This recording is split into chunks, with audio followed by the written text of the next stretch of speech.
ونستعينه ونستغفره ونعوذ بالله من شرور أنفسنا ومن سيئات أعمالنا من يهده الله فلا مضل له ومن يضلل فلا هادي له نشهد أن لا إله إلا الله ونشهد أن محمدا عبده ورسوله اللهم صل على نبينا محمد وعلى آله وأصحابه أجمعين أما بعد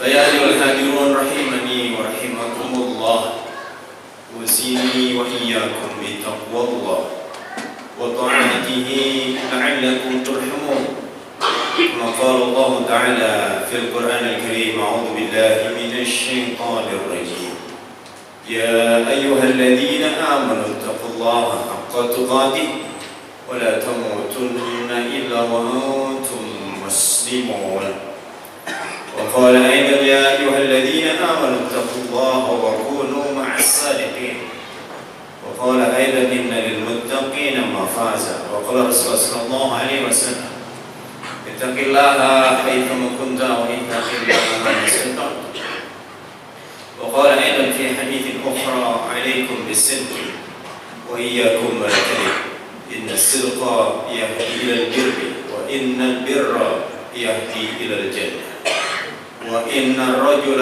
ليصدق حتى يكون صديقا وإن الكذب يهدي إلى الفجور وإن الفجور يهدي إلى النار وإن الرجل ليكذب حتى يكتب عند الله كذابا صدق الله صدق رسول الله صلى الله عليه وسلم.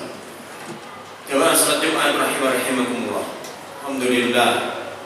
Mari terus-menerus kita mengekspresikan rasa syukur kita kepada Allah Subhanahu wa taala atas limpahan karunia yang tak pernah bisa kita kalkulasikan, yang tidak pernah kita bisa hitung, dalam bentuk nikmat hidayah, dalam bentuk nikmat taufiknya, lalu kemudian nikmat kesehatan yang seluruhnya merupakan fasilitas dari Allah Subhanahu wa taala untuk suksesi manusia sebagai wakil Allah yang disebut sebagai khalifah untuk menghadirkan rahmat bagi sekalian alam, yang seluruhnya akan sampai kepada Allah Subhanahu wa taala jika dikembalikan pada dasarnya, yaitu persoalan iman.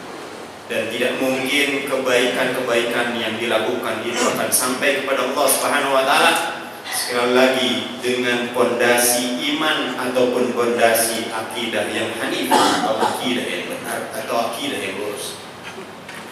Mudah-mudahan seluruh amalan kita mengantarkan kita pada ridha Allah Subhanahu wa taala dan kemudian memasukkan kita ke dalam surga Allah Subhanahu wa taala. Amin ya rabbal alamin.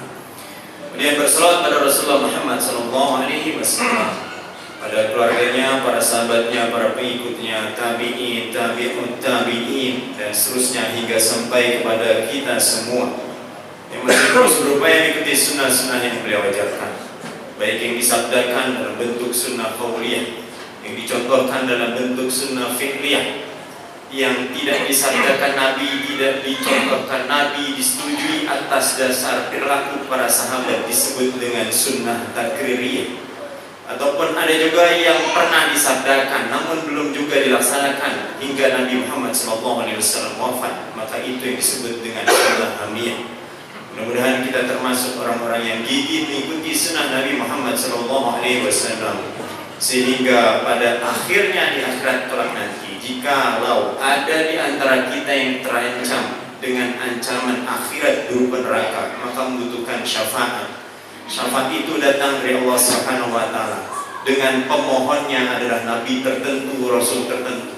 Pemohonnya adalah Nabi Muhammad sallallahu alaihi wasallam, dan yang diberikan syafaatnya adalah orang yang tertentu, yaitu yang masih memiliki iman kepada Allah Subhanahu wa taala. Mudah-mudahan kita semua mendapatkan syafaat yang dimohonkan oleh Nabi Muhammad SAW. Amin. Jemaah salat Jumat rahiman rahimakumullah. Dalam satu riwayat ataupun ini juga menjadi kisah yang masyhur yang yang boleh jadi telah banyak diulas ataupun berulang kali diulas oleh para khatib, oleh para ustadz dan seterusnya, yaitu tentang kisah Amirul Mukminin Umar bin Khattab.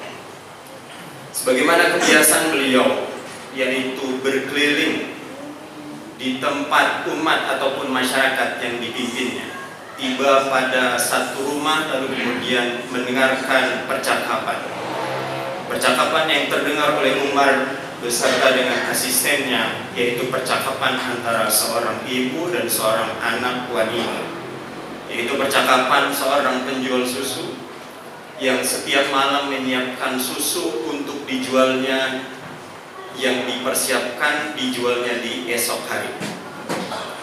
Lalu kemudian percakapan tersebut didengar oleh Umar bin Khattab. Seorang ibu penjual susu mengatakan kepada putrinya, kepada anaknya yang kemudian dikenal dengan Ummu Umarah, kata ibunya, campurkan sajalah susu itu dengan beberapa liter air. Lalu kemudian apa jawabannya? Jangan lakukan itu. Bagaimana kalau seandainya Umar bin Khattab Amirul Mukminin mengetahui? Lalu kemudian apa jawaban Umar bin Khattab? Jawaban ibunya, tidak ada Umar di sini. Campurkan sajalah. Lalu kemudian apa jawaban seorang anak tersebut? Ya memang Umar bin Khattab Amirul Mukminin tidak mengetahuinya, akan tetapi Tuhannya Umar bin Khattab mengetahuinya, yaitu Allah Subhanahu wa taala. Mendengarkan percakapan tersebut, kemudian Umar bin Khattab kembali ke rumahnya, menyampaikan kepada putra-putranya. Lalu kemudian disampaikanlah, siapa di antara kalian wahai putra-putraku yang mau menikahi seorang wanita yang sangat jujur ini? Lalu kemudian singkat cerita, yang mau menikahi adalah Asim bin Umar. Lalu kemudian Asim bin Umar menikah dengan Ummu Umar. Lalu kemudian memiliki anak yang bernama Laila binti Asim. Laila binti Asim ini menikah dengan Marwan bin Abdul Aziz. Lalu kemudian memiliki anak yang dikenal dengan Umar bin Abdul Aziz. Seorang khalifah, seorang Amirul Mukminin yang menegakkan kepemimpinannya dengan bersahaja dan penuh kejujuran. Yang di masa Amirul Mukminin Umar bin Abdul Aziz, Khalifah Umar bin Abdul Aziz, karena keadilan seadil-adilnya ditegakkan, kejujuran ditegakkan sejujur-jujurnya, lalu kemudian kesejahteraan semuanya bisa merasakan. Sehingga di masa Umar bin Abdul Aziz, orang-orang mustad'afin itu tidak bisa ditemukan, sehingga para wajib zakat ataupun zakat yang ditarik itu didistribusikan keluar dari wilayah kekuasaan Umar bin Abdul Aziz. Jamaah salat Jumat rahimakumullah. Inilah yang sebetulnya memang dipesankan dalam surat At-Taubah ayat 119. Ya ayyuhalladzina amanu taqullaha wa kunu ma'as sadiqin. Wahai orang-orang yang beriman, bertakwalah kepada Allah Subhanahu wa taala dan jadilah kalian orang-orang yang jujur, orang-orang yang benar, orang-orang yang tidak pecah kongsi antara lisan dan perilaku, orang-orang yang terus berusaha untuk menegakkan sifat pertama Nabi Muhammad SAW dari sifat yang lainnya. Sifat Nabi Muhammad SAW yang pertama adalah sidik, amanah, fatana, tabligh, dan sifat pertamanya adalah sidq. Bahkan kemudian dalam hadis Nabi SAW diriwayatkan oleh Imam Malik dari Sofwan bin Sulaim. Sofwan bin Sulaim itu mendapatkan pesan dari Nabi Muhammad SAW. Lalu kemudian Sofwan bin Sulaim itu melakukan dialognya dengan berupa pertanyaan kepada Nabi Muhammad SAW. Ayakunul mu'minu jabana. Mungkinkah seorang mukmin menjadi penakut? Faqala, nah, mungkin saja. Maka bisa dipahami orang yang penakut, Nabi Muhammad SAW masih mengakui keimanannya. Lalu kemudian Sofwan bin Sulaim bertanya dengan pertanyaan yang kedua. Ayakunul mu'minu bakhil. Mungkinkah seorang mukmin menjadi bakhil, menjadi belit? Lalu kemudian apa jawaban Nabi Muhammad SAW? Nah, Mungkin saja. Dan masih diperkenankan, diakui keimanannya oleh Nabi Muhammad SAW. Lalu kemudian Safwan bin Sulaim bertanya dengan pertanyaan yang ketiga, ayakunul mu'minu kadzaban, mungkinkah seorang mukmin menjadi pendusta? Lalu kemudian Nabi Muhammad SAW menjawablah, tidak mungkin. Orang mukmin itu tidak mungkin menjadi pendusta. Saat dia berdusta maka lepaslah imannya. Jemaah salat Jumat rahimakumullah. Lalu kemudian berbuat dengan hadis yang lainnya. Alaikum bisidqi, wajib atas kalian itu untuk jujur. Inna sidqa yahdil birri, karena jujur itu mengantarkan pada kebaikan. Wa innal birra yahdil jannah, dan kebaikan itu akan mengantarkan pada surga. Wa innar rajula la yasduq, dan seseorang itu agar kemudian pada akhirnya dikenal sebagai orang yang jujur pasti diuji melalui dalam dirinya, yang kemudian dalam bentuk syahwat untuk berlaku dusta.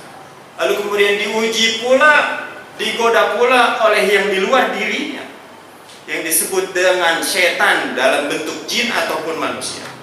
Ketika dia istiqomah untuk jujur, maka jujur itu bukan sesuatu yang instan.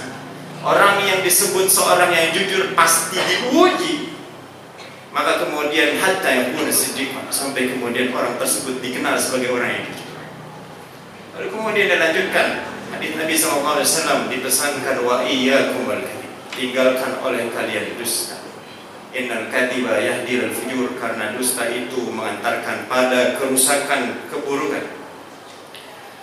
Wa innar rajula la yakdzib wa innar fujura yahdil nar, dan kerusakan itu akan mengantarkan pada neraka. Wa innar rajula la yakdzib hatta yuktaba indallahi kadzdzab. Seseorang itu untuk melakukan ketidakjujurannya atau dustanya, karena manusia sebenarnya fitrahnya jujur. Pertama kali tidak jujur maka hatinya berdebar-debar, tidak mau dilihat oleh orang banyak. Kemudian ketidakjujurannya ketika dilakukan untuk 2 kali, 3 kali, lalu kemudian berkumpul dengan orang yang tidak jujur, kemudian Allah Subhanahu wa taala menetapkan bahwa dirinya adalah seorang pendusta. Jemaah salat Jumat rahimakumullah. Inilah mengapa penting bagi kita semua. Boleh jadi bangsa kita, negeri kita ini tidak pernah habis orang-orang yang memiliki kecerdasan tinggi. Setiap tahunnya entah ribuan, sudah banyak yang dikirimkan untuk sekolah ke Eropa, sekolah ke Amerika, sekolah ke Timur Tengah.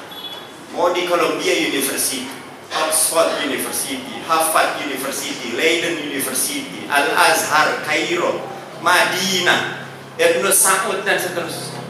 Boleh jadi kita tidak pernah kekurangan orang cerdas, orang pintar. Boleh jadi yang tidak kunjung mengantarkan negeri ini menjadi baldatun thayyibatun warbun ghafur adalah kekurangan atau defisitnya orang jujur yang ada di negeri kita. Mari bersama-sama kita tegakkan kejujuran, agar kemudian kejujuran itu menjadi budaya, menjadi akhlak orang-orang yang menjadi bagian dari orang beriman.